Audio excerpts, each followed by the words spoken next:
Europe 1, il est 9h02. L'interview découverte de Caroline Roux. Bonjour Caroline, rebonjour. Ce matin, vous recevez un homme que l'on reconnaît à son franc-parler et à ses chemises jaune pétard, c'est Jean-Claude Bourrelier.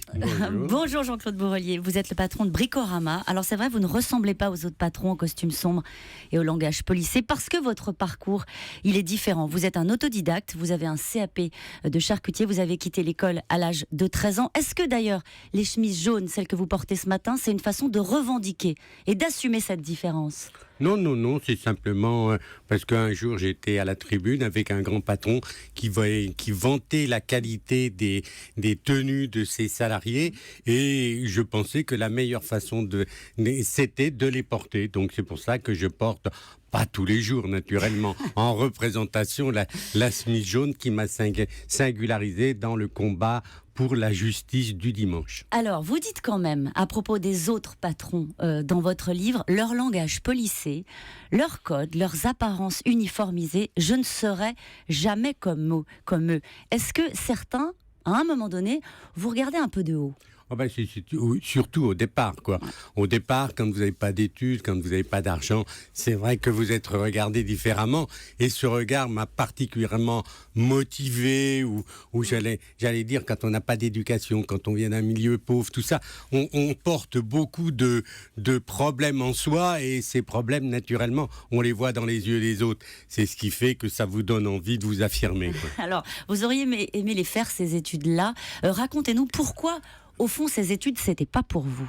Oui, parce que j'étais dans une famille pauvre. Mon père était ouvrier menuisier. Il avait attrapé le cancer des menuisiers, donc il était malade et nous devions tous aller travailler en étant nourris logés. À l'époque, c'était courant, c'était pas exceptionnel. Maintenant, les choses ont évolué. Est-ce que vous en avez parfois voulu à vos parents de ne pas vous permettre de faire des études ? Parce qu'à l'école, vous n'étiez pas mauvais ? Non, j'étais un très bon élève. Du fait de ma surdité, je compensais par l'attention ce que je n'arrivais pas à entendre. Je suis plutôt de nature extravertie et le fait de ne pas entendre m'obligeait à une concentration extrême comme font les introvertis. Donc non, j'en ai jamais voulu à mes parents parce que c'était une question juste. C'était juste de ne pas favoriser un enfant par rapport aux autres. Parce que vos autres frères et sœurs n'avaient pas fait d'études non plus. Non, donc c'était comme ça. Tout le monde devait aller travailler à 14 ans. Et donc, vous faites comme vos frères et sœurs. Voilà, exactement. À 13 ans, même pas 14 ans, vous commencez à travailler. Donc, vous passez de la boulangerie à la charcuterie, de la farine au sang des abattoirs. Vous en gardez quoi comme souvenir de ces années-là ? La boulangerie, très bonne ambiance. La nuit, la radio, c'est vraiment le compagnon des boulangers. On est dans la chaleur, on est dans la chaleur de la radio, dans la chaleur des fournis, et c'était plutôt agréable. J'avais un patron qui était très gentil, qui était très humain. Vous n'avez pas pu continuer ? Non, j'ai pas pu continuer à cause de mes parents. J'avais pas de tympan, donc la farine, la poussière de farine à l'intérieur de l'oreille me rendait de plus en plus sourd. Donc c'est pour ça que le médecin a dit il faut qu'il quitte ce métier. Pour la charcuterie ? Eh ben oui, il y avait de la place de l'autre côté de la rue. Le charcutier m'a pris comme apprenti sans difficulté. Mais ça a été compliqué ces années-là parce que ça a été les abattoirs, une ambiance qui vous plaisait pas du tout. À la campagne, un milieu dur. C'est sûr que quand on tue les bêtes, forcément les hommes deviennent durs. Et ensuite, il y a un changement de vie parce que vous vous faites opérer, vous retrouvez Louis et vous rentrez dans le monde en réalité. Naturellement, vous le savez, le monde est différent. Si vous voyez clair ou pas, si vous entendez bien ou pas, les choses vous apparaissent différemment. Et là, ce que vous n'imaginiez pas possible le devient grâce à la modernité, grâce aux médecins. Et vous avez monté votre première boutique de bricolage. La suite, on la connaît, c'est une formidable réussite avec un groupe de 5000 salariés. Est-ce que votre histoire personnelle, celle que vous racontez aujourd'hui sans phare dans un livre, est-ce que cette histoire fait de vous un patron un peu différent ?